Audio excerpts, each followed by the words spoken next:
Alright, let's get this done. Hello, welcome to our town hall meeting. Rules are rules. First of all, no drinking in here. Anyone, no drinks. We have that clear? Good. Next, this place is being rented out to some theater group. Next week, they're doing some playwrights festival. Heard they're doing good. Go to that. Another thing, here in these town halls, if you agree with what people are saying, we like to snap. Snap. Show me you can do it. Thank you. Thank you. All right. Great. Great. Great. Any questions? No? All right. You know me. I'm John Mayer. Your mayor. And here conducting another one of these town halls. So if everyone's ready, I'd like to start. Hear ye, peons of Pennsylvania. We are gathered here today for yet another town. A Hall & Oates concert was held here once, you know. The likes of Dustin Hoffman and Burt Reynolds sat in those seats. Now it's just you. Losers. The lot having more potlucks than pot. You're all so goddamn boring. Now it's my job as mayor to put us back on the map. Let's be blunt. All your ideas are crap. What? The dumb professor wanted some more funding for his stupid studies on sociology. How much more of a dork can you get? Have you read his papers? Spoiler, they're a snorefest. Pests like these weird goth chicks going around.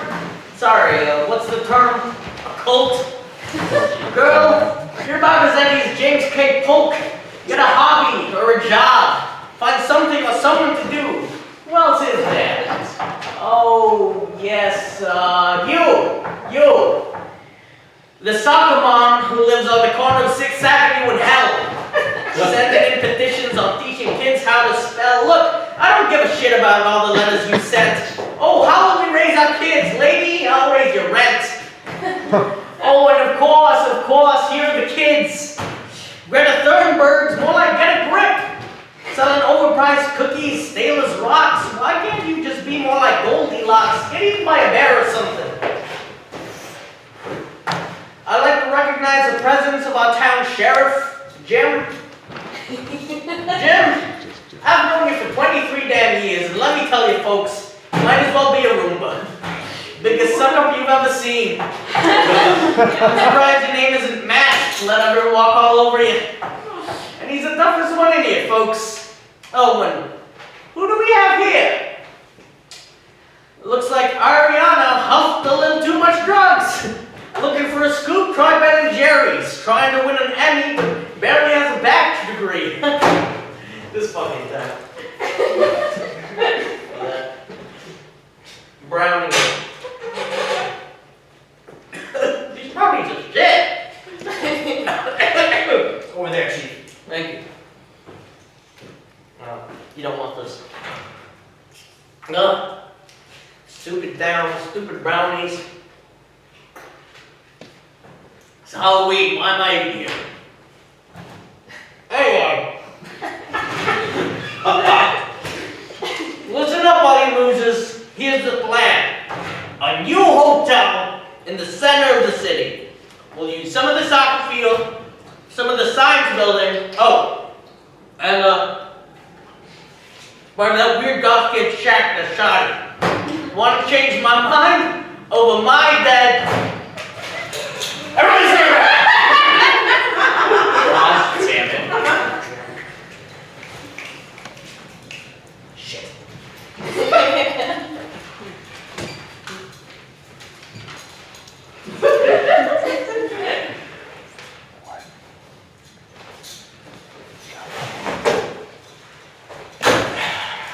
Sheriff Jim Gordon on the case. It's hard enough keeping the peace with an understaffed force and a dipshit deputy with barely a bit of peach fuzz on his face, and now there's a murder to solve. Why can't there ever just be one quiet day in this town where I have the law and order a black coffee with just a bit of sugar every morning so I can stay awake through the day? Because you know, some idiot is going to try to rob a liquor store or spray paint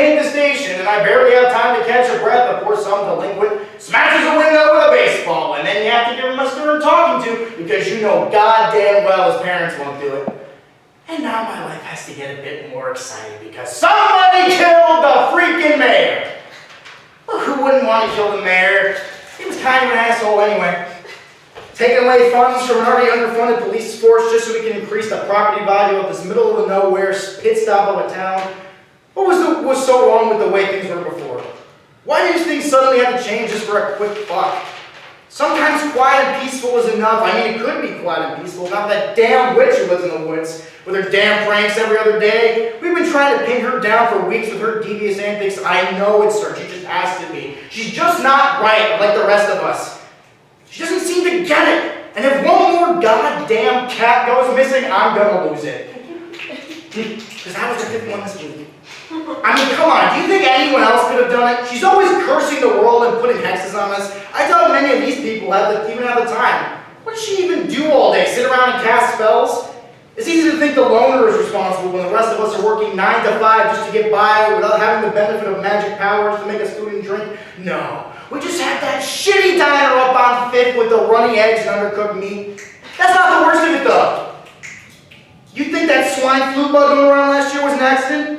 3 kids dead and my dog passed away in her sleep while she cackles in the forest maniacally. Things just don't die like that. Going out with a whimper, they don't deserve it. And you're naive enough to think that it's nothing more than a freak coincidence because there's a freak among us.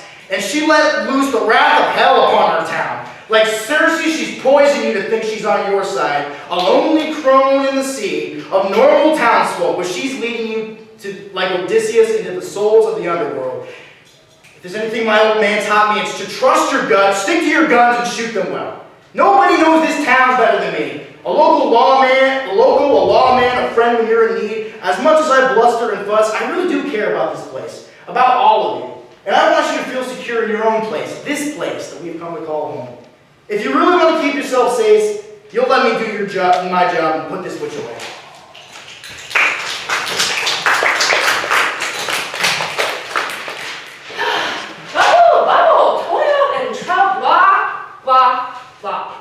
You sell. I'm the neighborhood urban legend, the source material for sleepover stories. While most left high school in a blaze of glory, I stayed here, bought up a cheap crop of property, rented some books from the occult section of the library, adopted 2 black cats, named them Plath and Pell. And suddenly, I'm a witch. You flinched when you pass me and my house. You see a haunt down the block to dare friends to visit on lazy fall afternoons. But this isn't a $5 funeral parlor with jump scares. It's a home teeming with good things. Is it too much to crave solace? Too many years of lacing up shoes just to shoot pointed dagger stares at high schoolers playing coy, darting around my property. Girls like her thinks the wind shifts direction when they walk by, until testing theories about the crazy witch lady goes wrong. Maybe one day the things you take from my yard might come back and bite you. Or the mayor. No one makes themselves into the neighborhood Boo Radley without a reason. Mine? Let's see. Boredom. General distaste for the people in my hometown. People are so scared they let me skip to the front of the line when I go to Starbucks. I have plenty of options. But perhaps my precocious relationship with the mayor and his flying monkeys of the sheriff department has been on the rocks. But simply tossing this loss of life up to the weirdo down the block? Absolutely not. I may hate all of you. At times, I may have tried to curse some of you. However, I also grew up taking strolls down the stream in the northeastern part of town. There, it's just you and the ground and the sky. My only company was a cross-hatched basket filled with flora birds from baskets of soil and sun. As people got older, they flitted away to city streets and skyscrapers, but I prefer to keep my feet steady on the ground, bare and squelching through the mud, softly giving way to my weight after an afternoon rain. I would never disrespect the place that I love by killing someone so important to it. So instead of questioning me, look around, play a game of tag, not it, we won't be here before long, calling it quits. The killer is in our midst. Instead of questioning me, why don't we aim our suspicions towards the city slicker? came here in a flash and will be gone in a flicker as soon as this all passes by. I might be a weirdo, but at least I belong here.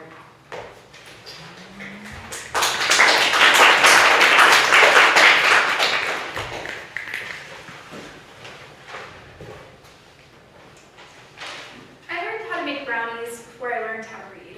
My mother taught me. Easy, just 3 ingredients. Homemade. Well, by Betty Crocker, no shame in using a box. Nobody can tell the difference unless you say so. Because that's the second lesson I learned when I was 5. Don't apologize. The world's mean enough, and it's about being tough, not about being right. Because guess what? Life isn't fair. But you don't see me starting a fight. The rules of the game are meant to be bent. And with a smile on your face, you can get away with just about anything. Nothing serious, of course, though there was all that makeup I snuck through the doors of Walgreens back when I was 16, but life wasn't fair to me. We didn't have the money and I wanted to be pretty, but the point is that I was discreet. I didn't buck the system, I made it work for me. I knew that marriage was key, would also be the reason, but this is what I mean. If you want something, you make it happen, but you don't cause a scene. That is a sign of crazy. But back to this thing, there's someone to blame, and I know who it is. It's that girl who started that mess with my daughter at school. And she's a bully, and I know that sounds petty coming from me, but I know her MO. She's mad at the world, probably thinks aren't good at home, and now she's taking it out on the powers that be. Her own grand revenge. Well, she needs to learn a lesson, but no one will believe that I point the finger, so I just want to scare her. Show her what happens and get out of the way of the person who's terrorized this town since the moment her broomsticks touched down. You know who I mean. Excuse me, I have something to say. Susan McBarbara, you know my name. And first, let me remind you that my daughter is selling brownies for $1. They're for the legal fund to keep this community and our beautiful hills and trees safe from developers. But anyway, I think we can see who went after the mayor. She lives on the land that he sold to the condos, and while I agree that was very wrong, her response was uncalled for. So that's that on that. Sheriff can handle it from here. Now let's get back on track, because we need to settle this. Keep our town stable, and whatever it takes to keep my life normal, I'll do. Brownies are $1 each, homemade, my mother's recipe. Now can we please get on with this meeting?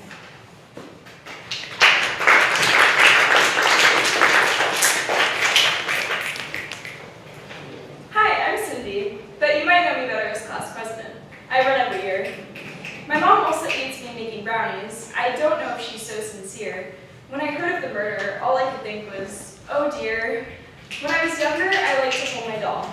I was the type of person who would bring her everywhere. And yes, quite a few would stare, but she stayed with me, and she didn't care. I started school and learned the route of survival, and lo and behold, I picked the wrong rifle. My mom would tell me that image is everything. Don't show them how you feel, remember the rest of the deal, work hard and wow them with success, remember your pretty pink dress. The school grounds orchestrated conflict to those I'm like, if we all think the same, isn't it just fine? Don't be the odd one out, we learned, as we played the cards of old maid. If you are, it's unfavorable, because you aren't like the rest, so you're the reason to always be the one to test. Falling into this chasm of conformity, I thought there was no solution but to be like the others. They praise you to be different, wear pins about being unique, but question you the second anything seems bleak. Perhaps this hypocrisy exists not only in our democracy. Here we look at someone different, and I praise this individuality instead of pointing fingers, because honestly, the witch is someone I admire, and I promise you, this is no satire. But aren't we all just dandelion seeds? We get blown in which direction the wind decides. Perhaps the world forgets we have our own minds. Will we ever be seen as more than flesh and bone? I am sad to disappoint. But I cannot live up to the expectations set by your cruel ways. I am awoken from this haze. We must be sick of people trying to show us where to go. My mom has taught me to be perfect. I reap just what I sow. My existence, though, is not linear, and if I feel the stars don't want me, it's not my fault. You say who I am is in this glass jar, there for the world to see. Simply fix the broken parts of me, make sure to wear your lipstick. When you ask me if what I say is true, if it's a tease, I simply smile. I can say it now and forevermore. I'm not my mom.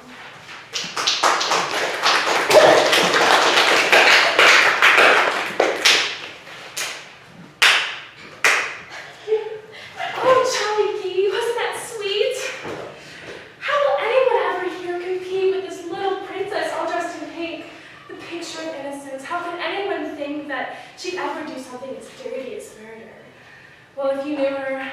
do, you'd investigate further. What I don't understand about all... I've been sitting here patiently, waiting to speak, and frankly, all your accusations kind of seem weak. What I don't understand about all you stupid townies is you're worried about magic when the real issue is brownies. You all saw that big oak taking even bigger bites, and I know you'll accuse me of speaking out of spite, but sure, I look at this old bat and see what looks like a witch, but I turn the other cheek and see what I know is a bitch. I speak from experience, trust me when I say that for Cindy Lou Who here, murder is mere child's play. She's a con artist, a wolf disguised in rat clothing, capable of so much more than a concrete self-loathing. Just look at her! Look in those icy blue eyes, and you'll understand why I sat near a corpse unsurprised. See, I've seen firsthand of what this two-faced poser is capable. When she plays cards, she keeps a few extra under the table. You know, little Miss Perfect doesn't like to play fair. With that sickening smirk and toss of her hair, she'll crush anyone or anything that stands in her way, just like her mother. We're all just mice at the mercy of birds of prey. Take, for example, my own tale of woe. How she stole the class presidency from me, a low blow, dealt by an opponent who knew she was no match, so took it upon herself to stuff a few extra ballots into the box meant to secure my victory. Don't say I'm lying. She's evil, can't you see? Everything she does is meant to destroy me. She's not what she looks like, this chipper Girl Scout. She's a cold-blooded killer, and I'm calling her out. Girls like this rat just plain can't be trusted. And I know a rat when I smell one. Consider her busted. Look, who knows why she'd want to murder the mayor? Motive's not important to me as much as her wicked behavior. Fool me once, shame on you, but you won't fool me twice. Steal my toys on the schoolyard and you'll pay the price. Mother and daughter, they want this town under their manicured thumbs, and our bumbling mayor was in the way, just too dumb and naive to realize his untimely demise came packaged in saran wrap, plated and presented under the guise of two oh-so-sweet citizens just trying to kiss ass, please. Well, I see right through these half-baked stories and half-baked treats. The proof's in the pudding, or in this case, brownies. So I rest my case now. Let the truth be set free. Our mayor is dead. And who did it? Cindy.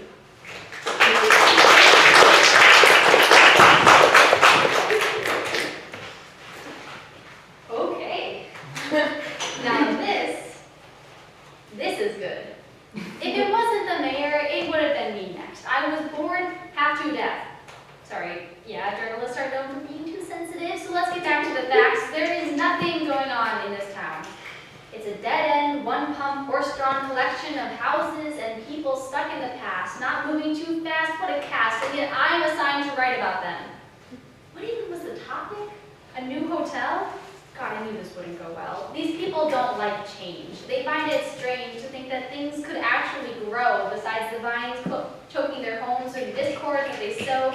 They want to stay put. Stone cold, stone soup, and all manner of archaic things. So let's see what we've got. Soccer mom, local witch, corrupt cop, little snitch, whack professor, troubled kid. Wait a second. I know these people. And not just in the way that you can take one glance at a small town like a paperback and get the whole story. No, I've been here before. And I know him. God, I never thought I'd see him again. I'm sure the McCarthy era would take care of Harrington, but no matter, I'll get to him now. That's a story. I thought it was boring. Harrington Splimby is the craziest man I've ever had the fortune to hear about.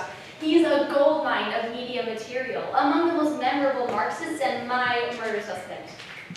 This is perfect. I couldn't have planned it better myself. Okay, so here's the scoop. Harrington Splimby, renowned professor and renegade, takes his hate of the state a step too far and murdered the mayor. No, he never was the violent type, but those are the details. I want the hype, I want the headline, I want to heighten my name. It's a vicious game, and I need a win. Business hasn't been kind lately. Not that it should be, this is the city, and I play in the big league, swinging with the Yankees. If I wanted to walk through life, I could have moved out here. But I wanted to earn it. And now I'm burning out. But this is the spark for a new kind of fire. I don't care whose funeral pyre. I did what I had to do. I'll do what I have to, too, and I'm getting out of this dead-end town. You might think me cruel, an abuse of journalistic journalistic integrity, but let me ask you. If a murder happened in the backwoods and no one was around to report it, would anyone even know? No. But I do. And I'm bringing this one home.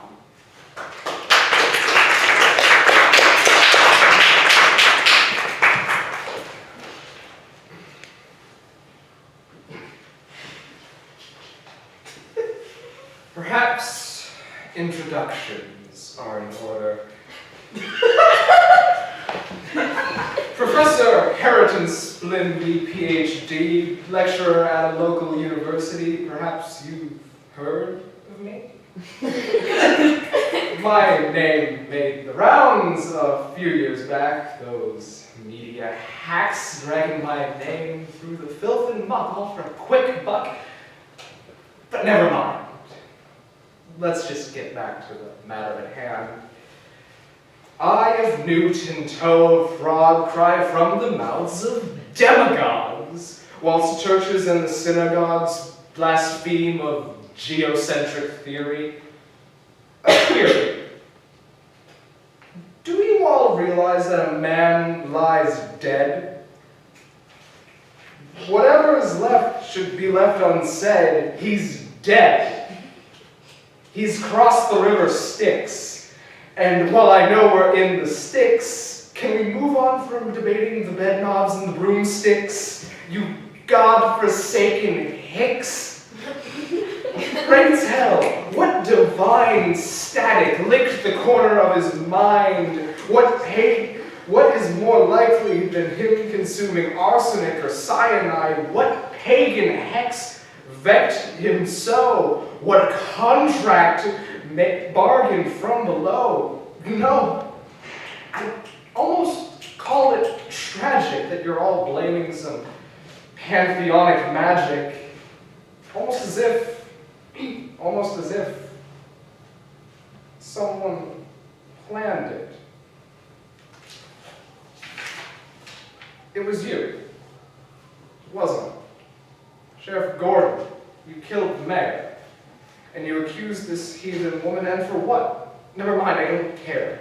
Listen, I know you all may have a half-dozen brain cells between you, but those who have access to this poison are only few. Of this group, only two. The sheriff and I. And it wasn't I. Of course it wasn't.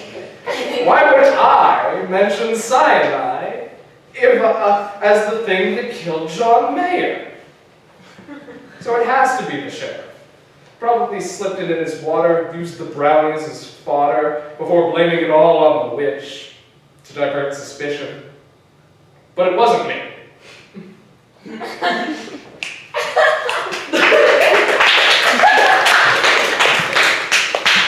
But one last question remains. Who